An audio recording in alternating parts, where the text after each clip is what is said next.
Sonetta about to do the award show. That's going to be one of the biggest events in the conscious community history.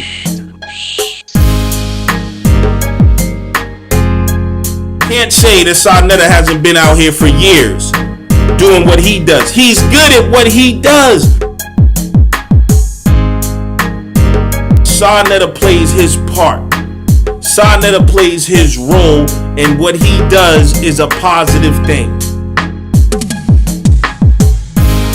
Sonetta TV has affected us all. That is the hub of our consciousness to some degree.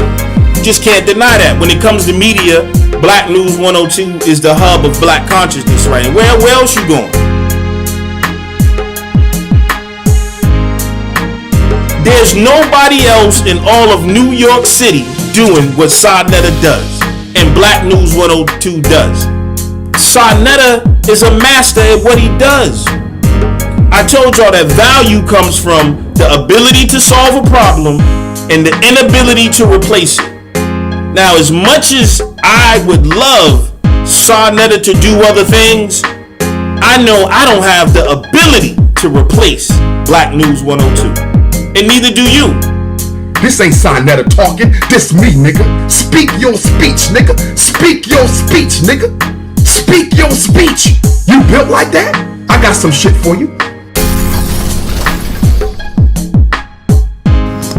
Alright, peace and black power family. Welcome to another Sonetta TV House of Consciousness production.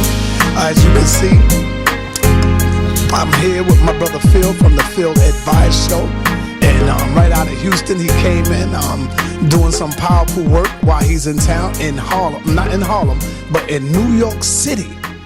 Make no mistake about it. What's going on, my brother? How you been doing, brother Phil? Been doing all right, man. It's good to meet you in person. It's good to meet you in person. Okay. So talk to me, brother. Let the family know who you are. For those of them that's out there that don't even know nothing about you, that don't even know who you are. Well, my name is Philip. I run a show called The Advice Show TV on YouTube. Our company is Advice Media Network. And what we seek to do is change the narrative, take control, and give white supremacy its just due in the area of trying to liberate our people in the mind. Because if you don't liberate the mind, everything else is just not going to fall in line. So every day we're educating people, we're getting people to destroy the facts and narratives that white supremacy throw out about black people. And once we awaken, there's not really much they can do with us at that point. So that's why media is very, very important for us to take control of. And that's why whoever controls the information controls the people. That's correct. That's true. Talk to us. Tell us how you get started with all of this. How did you get involved in, doing all this stuff? I mean, I'm quite sure you see police brutality taking place around you in every city. How did you say, you know what, I need to start documenting this, covering our story? And so how did you get started in all this, brother? Well, there was a brother that I saw on YouTube years ago. Shout out to him. His name was the Minister of Truth. That's his name. I think I heard of it. Yeah, and I wrote him. I'll never forget, I wrote him, and his first video I saw was called House Niggas versus Field Niggas. That's what it was called. And I thought that video was very intriguing to me. That it was years ago, maybe around 2009, right? So I wrote the brother and I said, well, that's very intriguing that you was talking about that subject. I was like, well, that's what y'all talk about on YouTube? I was a casual viewer of YouTube. I didn't make no videos or nothing. And I said, hey, how do you do that? So he wrote me back and he was telling me, oh, you just upload videos and young brother, put your opinions out there. I don't know everything. So I'm like, okay. So that's kind of how I got started. That one brother encouraged me to do it. And then I bought my little first camera, like cheap, like a little $100 camera. I'll start posting videos. That's good. Mm-hmm. Well, you have a big YouTube subscriber account. Why do you think there's so many people tuning into you and what you got to say? A lot of times I'm trying to figure that out myself, but I feel that I keep my ear to what's concerned with the people. Mm-hmm. And there's a great need and there's a lot of desire in our community for someone to speak how we feel, because we don't have the proper representation in the mainstream media. And if we do have a representation, it's greatly diluted and controlled. They don't want a black person to really express themselves. They want to go along and get along black person. Or if you are speaking, they still controlling you. So we need to have how we feel when our kids are killed by the police. We need to have how we feel when we see Donald Trump do something. And we don't have that in the mainstream media. So as more and more voices come up, and that's why I encourage people, create your own platforms, because I can't speak for you. But maybe you smarter in the area of statistics. You may be smarter in the area of history. You may be smarter in the area of understanding certain politics that I don't even understand. Do it, because we need all y'all out here. I mean, to me, it's room for everybody to eat. I don't like seeing us fight each other over stupidity. Man, one thing I learned about coming out here, everybody hustling out here. And since everybody hustling, I don't see nobody hating on people. They just out there like, they getting how they live and they moving on, right? And I think if us in the black community would act like the cats out here, we won't have none of these problems that we have. That's right. Well, see, that's what it is. Let me tell you, I'm driving down here to meet you today.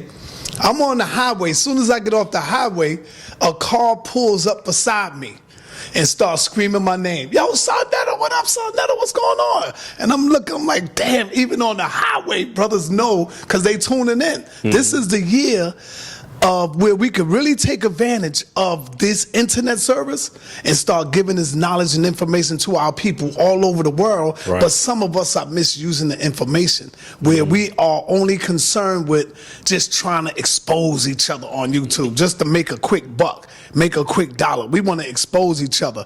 The young brother got murdered, man, about a week ago, 22 years old. Oh, you talking about Stephen Clark? There you go. The one that was shot 20 times. That's the one that was shot in his grandmother's backyard. Yeah, Stephen Clark. Yeah, okay. You know, instead of our people said, you know what, we the media, we need to exploit this and really go in. Talk to us about the 22-year-old. What do you think, what are some of the steps that we're going to have to take to stop this? Because this keep going on and on. It's the same thing playing out again. We get up, we march, we picket, we cry, and then we go back to doing business again until it happened again. What is it going to take for us to really put a nail on this right here to stop this? Well, black folks gonna have to learn to sacrifice, and black folks gonna have to learn to be uncomfortable, and that's the biggest problem that we have right now. See, the issue is you get out there and march and say Black Lives Matter, and they do matter. I would never say they don't. Right. You say no justice, no peace, but you're not following anything up with no peace. That's the thing. And so they learn you to repeating this constantly. It's a horse and pony show. They come out there, the cops get overtime, y'all making signs, y'all rah-rahing, and then you go back to spending money. See, what I saw about New York is it's extremely capitalistic. And I'm sitting back and just watching as somebody from Houston and watching how people just spending money. I just stood there and watched it, right? And this city is the heart of capitalism, so I get why those who want to do things to America want to attack this city, because it is the heart of capitalism. That's right. So the issue is black people, they aren't tired of white supremacy like talking about, right? A lot of our issues is we are still behest to Christianity, okay? And white Jesus. Now, we are living in a time of information. And the time of information says that, number one, Jesus never said to call himself a Christian. He said you're a servant, number one. Number two, the information's out there that Jesus was no white, blonde hair, blue eyes. That information's out there, but we still got black people still believing what the slave master gave them and don't even search the scriptures or even research themselves. Even white folks telling you that Jesus isn't white. So why in the world you still believe in that? Now, as long as you believe Jesus is white, you're going to look at white people as superior to you and God-like. This is why when a white police kill a Stephen Clark, we automatically quickly say, I forgive. And these white folks never ask black people to forgive them. I haven't heard one of them say forgive them. Dylan Roof, killing people in the church. I forgive you. Like, did he ask you? Like, you don't understand that. So, we, on top of learning that we're going to have more love for ourselves and stop loving them, right? We don't love black people. Like you said, we rather expose black people and destroy black people. But we're not trying to expose Dylan Roof and his family. We're not trying to expose these police that's killing us down, right? But we want to forgive them and give them the benefit of the doubt. But one black person do something, you won't go back to black-owned businesses. One black person do something, you don't want to watch their show no more, whatever. You cuss them out, you threaten their life, whatever. They step on your Jordans, you're ready to snap their neck. But you know, the white police may kill you and your brother, and well, he was having a bad day. Right. So the issue is, as I stated in my video recently by Alton Sterling, if, let's say in the city of New York, they was to kill a brother, sister, if brothers and sisters want to send a message to white supremacy, you have to follow what Dr. King did, right? Now, some people say, oh, I don't like King. No. King actually showed them how it's done. With the Montgomery bus boycott, King took away the money for a year. That's all white people understand. It's capitalism and money. So if blacks pull their $1.2 trillion buying power away from these folks, okay? Blacks make up almost half of the spending in this country. You don't know how powerful that is. Right? So if blacks say in the city of New York, we ain't buying anything in the city of New York until that cop is gone, until this cop is arrested, and mean it. And mean it, right? And don't buy a morsel of food, don't buy a drop of gas, go to the next city over and do it. Just as long as NYC don't get it, right? And you stuck to that, not for 2 weeks, because black folks, you know, they'll do it for 2 weeks. They'll do it during the holiday season, but we talking about 6 months to a year. Watch how these people start eating out of your hands. See, they killed King because King was taking the money away. And the last 2 years of King's life, he really started waking up, you know, talking to the Honorable Elijah Muhammad, right? You've seen those photos. Talking to Malcolm, trying to get with those brothers, you know, hearing what they have to say, right? And he would promote, don't shop with them, go to your businesses, go to your insurance companies, go to your banks. Don't forget what King said. He said, one of my greatest fears is that I'm integrating my people into a burning house. Remember that. So he he's like, yo, I'm trying to integrate my people amongst these wicked, evil people, you know, and that's the fear. And you talk about that, right? The biggest thing we see with integration is with schools. And that's why I cover more than anything what happens to our children in schools.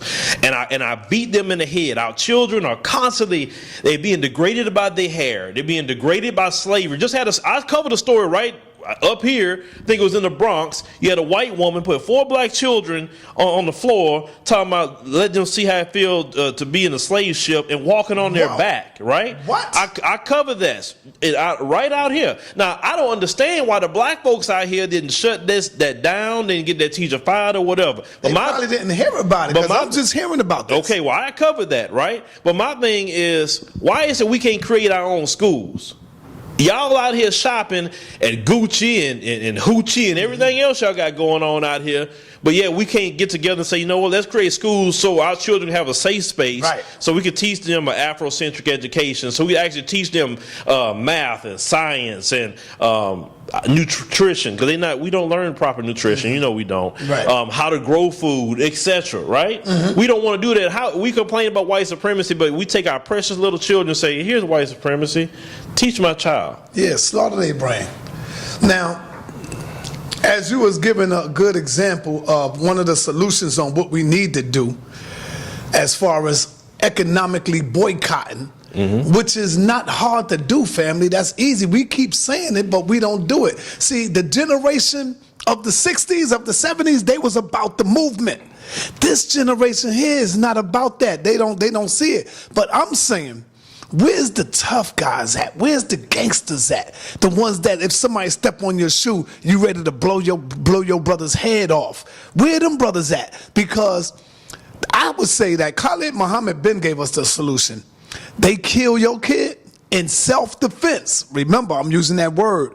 Only in self-defense. We have a right, a God-given right, to defend ourselves and to defend our family. So in self-defense, we have a right to kill that police officer who's trying to kill our family. And that's why I said in self-defense. I'm not telling nobody go out there and kill nobody. I wouldn't care if he was looking like us, if he was another black man. But just like if it was a black man coming into your house, you would pull the gun quick and kill that black man. So we got to have the same intentions on those or anybody who try to kill our family or kill our family members. We got to be able to defend ourselves by any means necessary. And that's why I'm saying in self-defense. I'm not advocating how people go out and kill nobody. Only I'm saying in self-defense. Do you understand what I'm saying? I hear what you're saying, but I'm looking in the bigger picture in the long run. That is, let's say, a solution in certain instances. Mm-hmm. But if you wanted to say every black person, my thing is this: it won't happen if you not only create strong economic boycotts, right, but also go after the peace officer license of that cop so he can be a cop again anywhere else. And if you send that message that we're taking the money away, let me give you an example. When Black Lives Matter was having, Baltimore happened, Ferguson happened, you notice all of a sudden police officers start getting charged. Before, they wouldn't even get a grand jury. They automatically say, oh, they do nothing wrong, and go. My thing is, that's changed the lasting effects. Go, okay, if a black person do that, you know how this society is. The system is rigged to have all white juries. It's rigged, okay? That black person, either they going to kill them, or they're going to try to kill their family, or they're going to do something, right? So my thing is, let's have a lasting effect. Let's get them not only prosecuted, but let's make the next one afraid, because they say, look, when they go to prison, because they hardly go to prison in this country. Mm-hmm. They don't. That's right. So if you have certain narratives and say, oh, well, I'm gonna go do this and I'm gonna go do that. I'm not saying that to defend yourself. If you trust me, we got people in our own community we need to defend ourselves from. Right. But right. That's what I said. But the situation is, let's say like a young man or young lady gets killed, and if we would apply the right pressure, like King was applying that right pressure at that time period, then we won't be having this thing happening over and over and over and over again. We can solve our own problems, but we choose not to. Now, you talk about that brother that's out there killing black people, but he won't do it to nobody else. Well, the thing is, the majority of black people, especially, black men, are afraid of white supremacy, and they know that if I touch Sarnetta, nothing will happen to me. But if I touch Johnny over here, I'm going to get a life sentence. Now I'm not saying they'll go to jail if they touch you, but they will get a much longer jail time. Right. That's real. For doing that. Mm-hmm. So it's been instilled in black men and girls a long time ago, even from elementary school, that they are treated different than you. It's more of a consequence when you do it. So we learn from child age school that don't do certain things. So we have to play the game a certain way. And that's just what I would say. I'm looking at the lasting effects. At the end of the day, white supremacy is falling. And if you can't see that, then I don't know what to tell you. The issue is black people going to be able to, at least in this country, get themselves together enough? Because what's going to happen when the white man not there to take care of you? Because some of us not taking care of ourselves, and we really depend on that white man to do it. Now, if the majority of black people was like what I see right here in Manhattan, we fine. What if I was to tell you that white supremacy is an illusion? It don't exist.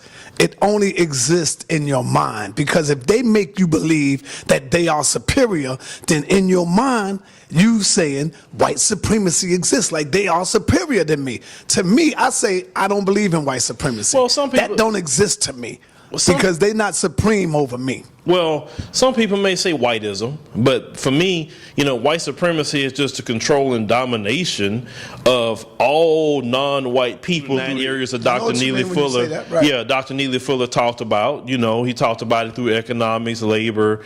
He talked about it through politics, sex, war, religion. 9 areas that Dr. Neely Fuller, and shout out to him, talked about. And that's how I'm also look at it on that scale. No Caucasian is superior to you. I mean, come on. I mean, they can't be in the sun without getting burned. I mean, so like, how's that superior? I mean, no, I'm in that area. And really, at the end of the day, if they were just to be a good neighbor and not mess with people, then we wouldn't have these issues. But unfortunately, they feel that this whole system was built off of the rise and fall of the black man and black woman. So that's why they're so invested on what we do and so invested on what we say. So if a black man rise, for instance, like I said, I'm not going to discuss in full, but Sarnetta got itself together.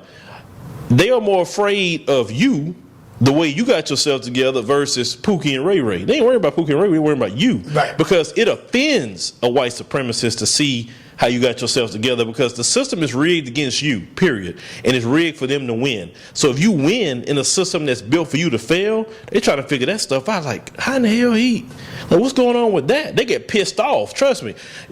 Black people on jobs could tell you, they don't know how you got certain money, but they're like, how did you get that car? Right. How do you live over there? They just on this income, like they want to know your business. And I'm telling you that, like, they so invested, like they whole life. Like the other day I did a video, they making songs off of black men's penis. That's how much they worry about us. Damn. You hear me? I mean, so it's, to me, like I said, a lot of them are sick.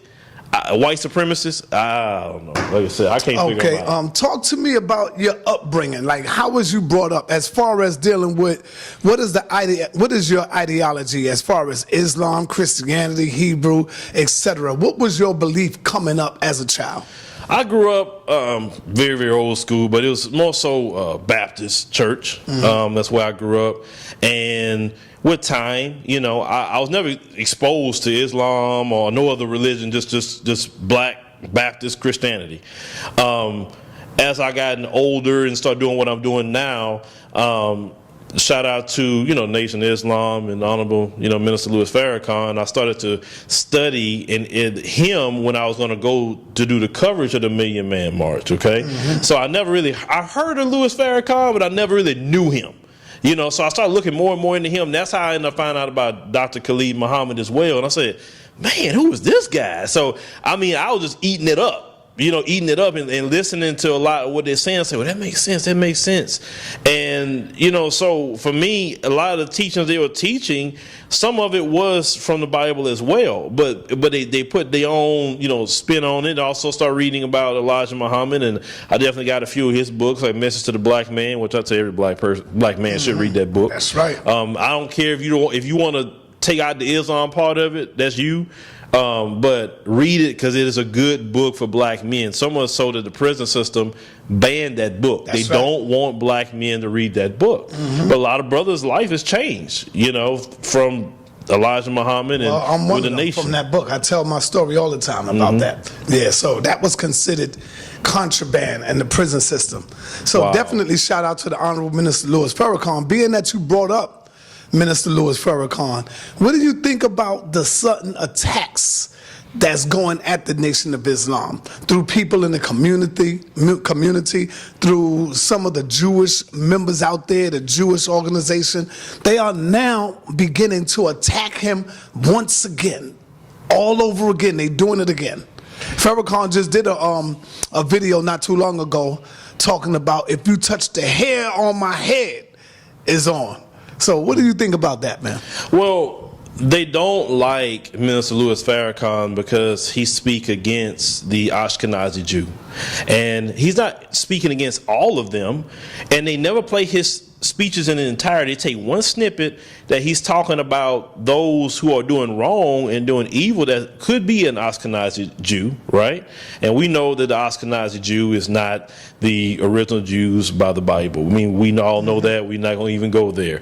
But they take that, and when he say that the Ashkenazi Jew is controlling something or owns something, they immediately come out and say he's hateful. So 20 some more years ago, when they had the power completely in their hands, they all got together and said, we're going to silence him. And they silenced him so much so, at least off of the media, that a lot of people even thought that he was dead. He even said that in the speech I heard. But with the rise of social media, and they are not in control anymore. Now Minister Farrakhan has a voice that they didn't want to see ever again. And now Minister Farrakhan is resonating with a lot of the younger people. And you heard recently the other day, Abraham Foxman, the former leader of the ADL, stated that he cannot understand why Louis Farrakhan is so polarizing and why he's an enigma to a lot of people. They say no matter what we try to do to him, he still is going on. And they also feel that social media is dangerous. They're saying that it's given a great rise to anti-Semitism. Now, any person that says that a black person is anti-Semitic, lets you know that black person is really not educated. Right, because how can a black person be anti-Semitic when you're part of the Semitic people yourself? But when they have been allowed to go unchallenged in that area, that's where a lot of that comes from. Now, if I say that you own your car or control your car, does that mean I hate you? No. Okay. But yet, how is it that we have allowed this group of people to say you hate them by saying you own something or you control something? It doesn't make sense. No. And yet you hateful, you anti-Semitic, you should be shut down. So Jake Tapper is the one that led the recent charge against Minister Louis Farrakhan. I did my research. Jake Tapper is invested because his father was an Ashkenazi Jew and his mother had practiced Protestant religion. They got married, and then of course she accepted the Jewish faith. And then, so of course, that's why he got upset with Louis Farrakhan that he stated that. But a lot of black people don't even know what the Talmud says about us as black people and why they treat us that way. But, let's not talk about that. Talk to us about some of your favorite teachers or scholars. Who are some of the people that you learn from, that you look up to? Like, some of the teachers that's been out there. Like, for example, have you ever heard of Professor James Smalls?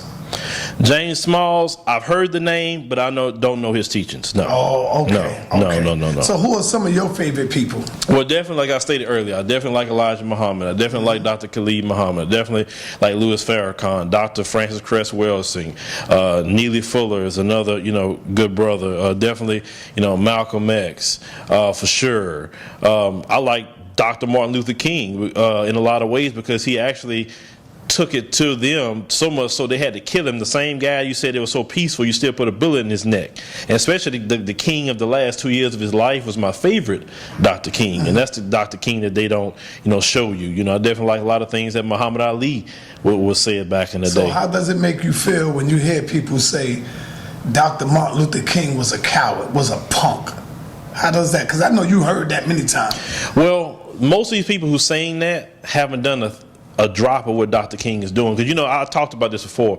They'll say, we ain't not our grandmothers. We do this and we do that. I say, man, we should be our grandmothers and grandfathers because at least they got on code and they made moves happen. Dr. King and that group wouldn't be allowing these police to kill us like they're killing us now. I've talked to older people. Right. They said that it's worse now than when it was back then. Mm-hmm. So they just refine the rope. They used to hang you off trees. Now they just do it behind the badge now. And if they don't do it behind the badge, they do it in the courtroom and make you their slave by the 13th Amendment. They make you their slave forever. And how is it that you're a so-called 13% of the population, but you represent more than, I think, around 52 to 53% of the prison population, but yet you're so-called 13% of the population, but yet whites represent close to, 70% of the population, and they're like maybe 30, close to 40% of the population. If that doesn't tell you about systematic racism, how is it that you're less in population but you're more in jail? Because it's a slavery clause. America has never operated without slavery, and no one, even I don't know why people don't challenge this. That needs to be amended. What is the most important topic that you like to talk about on your show? Like, what do you like to attack the most? Racism and white supremacy, and I'm going to tell you why. Okay. Racism and white supremacy is a global entity, and it's something that is harming us as black people worldwide. And I have learned to expand myself outside of America to the diaspora, because everywhere white supremacy is at when it comes to non-white people, it is oppressive, it's messing up black people's lives, and we need to tell the stories of all our people, not just the ones happening here in America. So, what's going on in South Africa right now, you got the brother Julius Malema. Love the brother. Anytime I get some good footage of him, I'm about to post it, because they hate that brother. They hate him with a passion. Africa has the youngest population in the world, okay? The majority of the resources come from Africa, and they want to keep us separated from Africa. You always think, why? You got a bunch of white folks in Africa, Chinese is in Africa, Russians are in Africa, everybody in Africa, right? So global politics and the diaspora is very important for me because I would definitely want to tell their stories as well, because I have a lot of people write me from these different countries and say, man, thank you for telling this story. Or, I talked to the Ethiopian consulate because of a certain story that I've done. So they watching too. And they look at us as leaders because we are labeled the most successful blacks in the world. And yet we need to take that label and try to help out our brothers and sisters worldwide. So racism, white supremacy is very, very important to me, to wake us up. I'm not trying to convince white people about racism. Right. I'm not trying to heal them of racism. If they are healed by something I'm saying, great. But I'm trying to wake us up. Because Minister Farrakhan talked about that. He said, there's nothing they can do with an awakened black man or black woman. Nothing. Mm-hmm. They can't control you no more. Do you ever get tired of talking about slavery and what happened to us? No. Well, in the area of slavery, you got to talk about it in the whole context. Mm-hmm. And because what I've learned about that is there's a section of black people who don't know. They know about it, but they really don't know about it. But listen, that's what I said. I said, see, with us, like, for example, the conscious community, we know about it. Why are we keep talking about it if we ain't going to do nothing about it? That's what I mean. If we ain't building a school, if we not building something, but I'm talking about for those of the people that don't understand it, that's who we need to be talking to. While we keep saying the same thing to each other, that's what I'm talking about. But go ahead. Yeah, but like I said, now on your instance, saying conscious people and you guys kind of talking in your own bubble, I get it. But like as me, I'm more speaking out to whoever gonna catch it, right? And so I have younger people that ask me questions, and I just don't tell black people we start off as slaves. No, we need to go all the way back to our original state. Then we'll talk about that, but then also not the slavery. We need to talk about what happened after slavery, right? And how we built all these black towns, not your hood, towns that we owned, and that these white supremacist terrorists came in and burned them down to the ground. And so you have black people say, well, why are we afraid to do this and afraid to do that? Well, you see, you have to go back into history to understand and then discuss that. So when I talk about it, I talk about everything in the whole context. What happened to the civil rights movement? What happened with feminism? What happened with Lyndon Johnson bringing in all this welfare program that hurt black people? It's a lot of things that created these issues in our community, right? So for me, I'm not going to ever forget slavery. And don't tell me, oh, well, you guys are victims. Doggone right, I'm a victim. I'm a victim of everything that you've done to me. I am a victim. Now, I never said forget slavery. No, you didn't say it. No, you didn't say that. No, I didn't know. No. You didn't say that. Yeah. My thing is, our people need to be educated about who we are from Africa and the transatlantic slave trade, what happened after that during Reconstruction, all the way up to the civil rights movement. We need to understand why our family structure got broke down, why the white man broke our family structure down, because he knew that the power within us was in the family. So, understand what I was saying too is that we like to talk. We just talk so much about it, and we don't put our foot forward and do something about it. That's the point what I'm saying. Sometimes I get tired of talking about it, not to the kids or to the babies, but to the groups that already know about it. We know that the white man did this. We know that the white man is doing this to us and doing that to us. What are we gonna do? That's what I mean when I say, brother, I'm tired of talking about it. Let's do something. That's what I mean by that. But never forget, like my brother said, never forget who you are and where we come from. We were great before slavery. So let me ask you this. What do you think we are as a people? Now you know the big thing on YouTube is talking about, oh no, we ain't from Africa.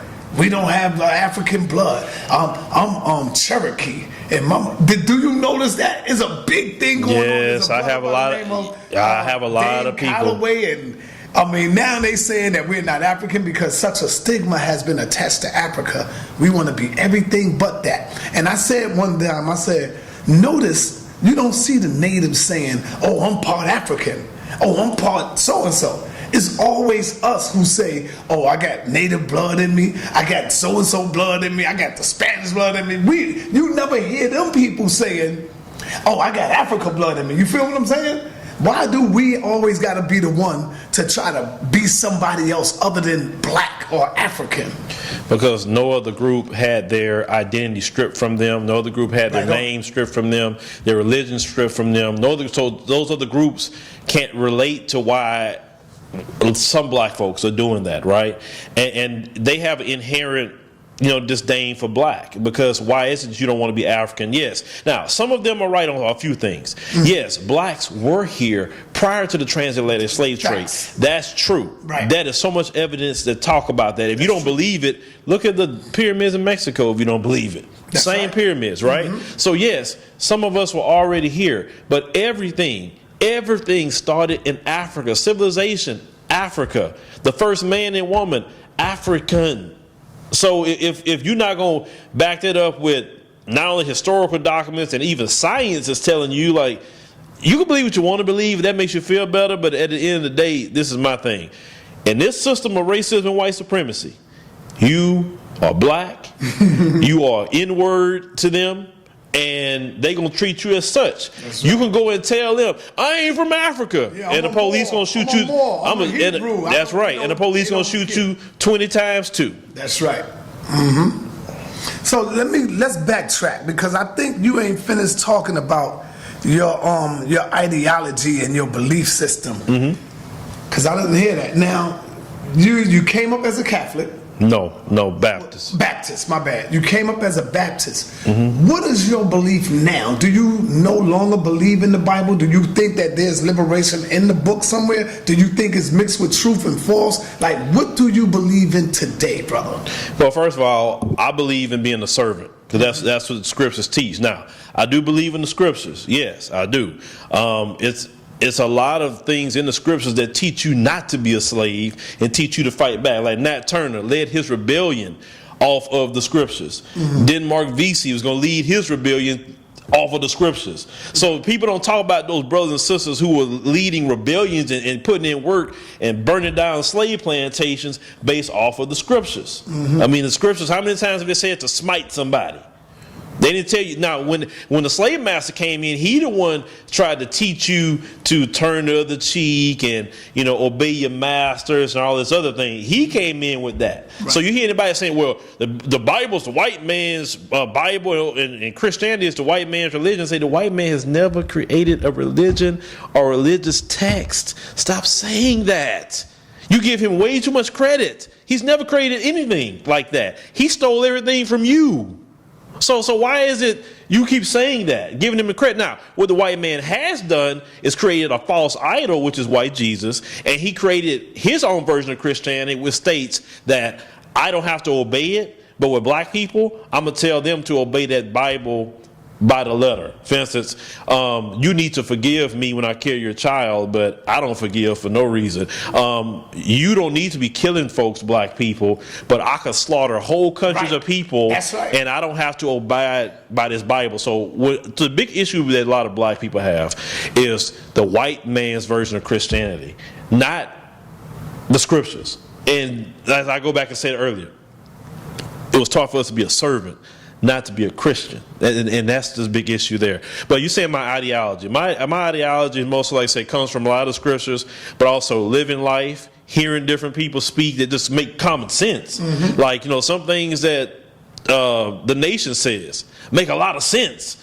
I've heard some people, Hebrew Israelites, say things that make sense. Me, I take knowledge where I can get it, and I want to be a plethora of knowledge. I'm not going to say I'm only going to think, oh, well, just what the scriptures say. Right. It could be somebody that don't believe in God that can tell me something and put me on so much game. That's true. And I'm like, so as black people, we need to be open, because the problem is we still believe in tribalism. That's our biggest problem as black people, and that's a big hindrance to our unity. It's just like in African nations, you got tribalism. Well, I'm Hebrew Israelite. Well, I'm Moor. I'm 5%er. I'm Nation of Islam. I'm this, that. Like, man, we black. Let's just unify on that. Defeat white supremacy, then we can go back and be tribalistic. Right. What is your view of the conscious community? In what way? How do you see the conscious community?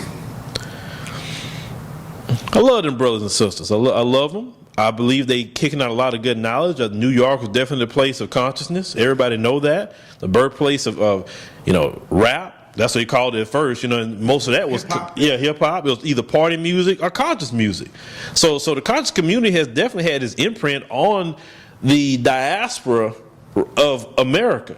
Mm-hmm. So of course, in anything, no matter what religion or organization you're going to have, someone is going to either come in and disrupt it. It could be FBI, it could be CIA. It could be just somebody on some jealousy. Somebody can go rogue and do something, but I wouldn't label all of them in one instance. No, I believe the conscious community do teach a lot of different things. I just kind of wish the conscious community get on a code a little bit, because everybody's kind of pulling each other different ways, and I just kind of wish everybody was a little bit more uniform with it. Mm-hmm. That way, if a little brother that's maybe 10 years old go up to a dude who say he's a Moor, and y'all kind of teaching the same thing a little bit. So if he go to a brother down the street that may be something else, that he's not getting confused. You know what I'm saying? Yes. Yeah. Mm-hmm. But I love my conscious brothers and sisters. They help me every day. Okay. They've checked me when I've been wrong. Yeah, I love them. Do you think Black Power is still alive, or is Black Power dead?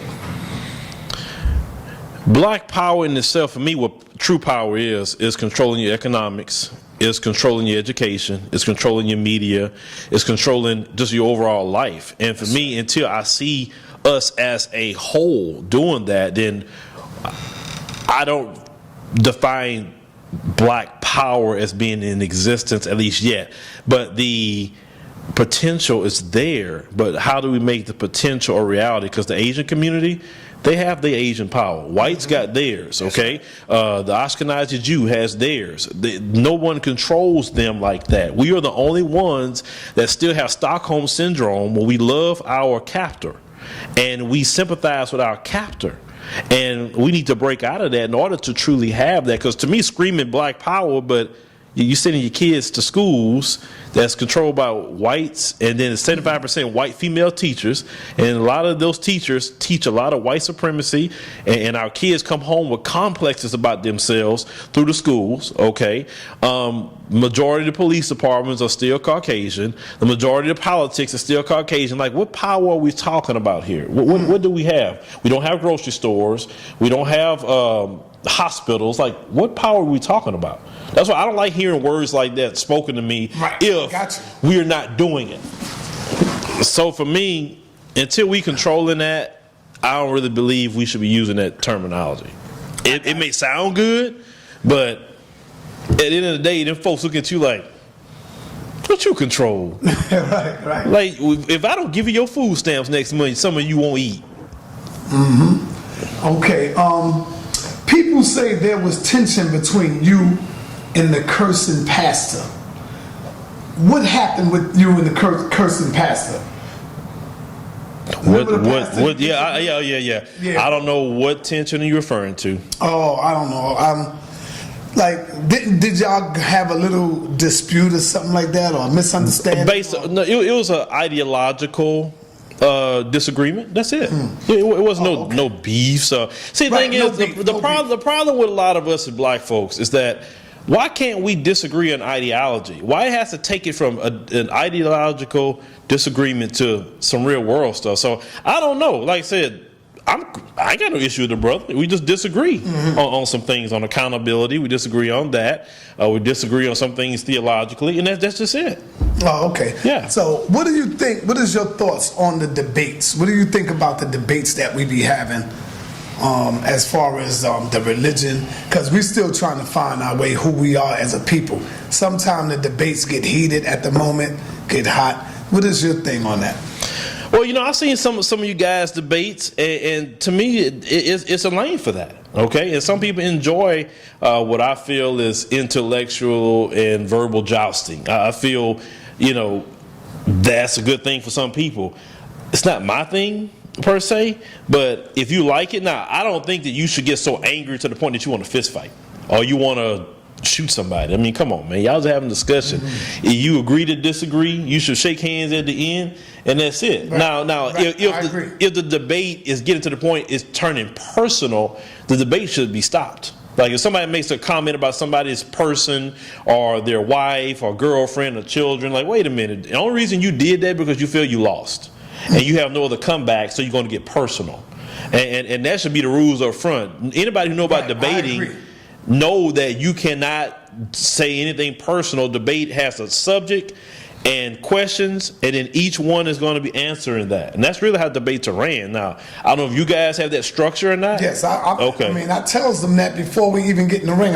We go into a room, right, and I say the people don't want to hear about nothing personal, but the minute we get out there, all hell breaks loose with them sometimes. Yeah, I mean, that's why I really stopped doing it. I fell back from doing it. Yeah, and you know, for me, it's also a maturity level. Why would I get upset if you disagree with me, or if you got the better of me at one subject? Maybe you are better at me at certain subjects. Then I'm like, dog, man, he got the juice. So let me fall back and go study. I don't think it should encourage me to go study more. That way, if I come back at you, I say, oh, no, he ain't gonna get me this time because now I studied and I took it times 10 on my studying. I mean, that's just really it. I shouldn't get upset with you because you know more than something. Somebody else gonna know more than you. Somebody gonna have a better mouthpiece than you. You gotta understand, a lot of people gonna be better than you in life. The only thing you have to do is to stay in your lane and be the best you could be at that. And there's no shame in that. Right. Not at all. Well, let me let you know too, brother. You have been nominated for the Sarnetta TV Awards, and you doing real good on the voting. There's a lot of people that I wasn't surprised. I wasn't surprised because a lot of people know you. And when I go check it once a week, I'll go and check it and see how it looked. And you doing real good. You doing real good on that. How does that make you feel to even be recognized by brothers in the community for like an award? And we don't do this for awards. We do what we do because we love giving information to our people. Right. But just to be recognized and to be noticed and to be seen by other people that's outside of your group to say, damn, he see me as doing the work. How does that make you feel? Well, I mean, it's great to someone to recognize your work, right. But at the end of the day, how I feel about it personally is that keep doing the work. You not no better than anybody else, no matter how high you get. And I tell people all the time, that's real tough. I'm no different than the brother that just started his channel or whatever. I'm no different because the moment you think that you're higher than someone else, then it goes away. Humility rises you up, not pride and arrogance. Give me a second. Right, I feel you. You have to edit that out. Yeah, I got you. I got you. I'll start that over. Humility is just the way to go. And it's taught to wear humility like a jacket. And, you know, your humility could bring you before great people. Now, no one likes anybody who's pompous, arrogant, and a prick. Nobody likes that. I don't care how good you are. Nobody likes that. So that's why I try to, you know, be humble with people. You know, respect people. I was raised that way. Respect everybody until they give you a reason not to. Okay? So if I come to New York, hey, Sarnetta, I'm letting you know I'm coming out there. It's just a respect thing. I mean, nobody has to say anything. Just like you earlier, we was discussing that little kid, Tekashi 6ix9ine. I was getting ready to ask you. You know, y'all discussing it, and he like, I don't check in. See, the current generation wasn't raised with a certain level of respect and decorum, right? Mm-hmm. At one point in time, saying things like that would get you touched or get you killed. So if you know somebody or whatever, just say, hey man, I'm just coming through. You know, shoot, they want to eat lunch with you, talk with you. May say, hey, go over there. You can eat some food or whatever. Like, you know, you don't know what's going on in different cities, right? Mm-hmm. So just holler at people. It's not like you checking in and say, can I come over? Like, who's doing that? The thing is, this younger generation need to learn some respect. And that's, I don't like that route that I don't have to respect nobody, right?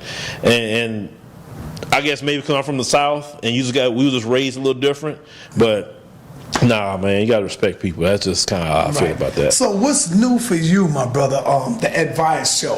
What's new for you this year? What could the people look forward to coming from you and your program? Well, we're definitely working on many projects. Of course, I'm one not to discuss my projects publicly for a lot of reasons. You know, I have a lot of people who watch me, even the Klan. Hello, KKK. I have the Klan watching, so I never want to tip them off to what I do. I don't tip them off on certain locations where I'm at.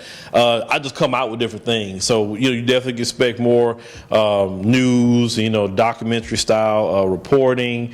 My hands are in a lot of things. You know, eventually the time will come where I'll be able to groom a few people. That's something I want to do, is groom them myself, and because I want other people to follow what I do. I don't want to do it all. I don't need the accolades. I'd rather somebody take my spot and I fall back. Right. You know, because some of us don't like to groom the next generation. We don't want to eventually teach our maybe replacement because we want to be high and mighty. But no, we can't grow anything if we don't teach the next generation. You know what I'm saying? Right. So that's what I want to do. I want to groom some brothers and sisters and show them what I wish somebody would have showed me. Right. Right? Yeah.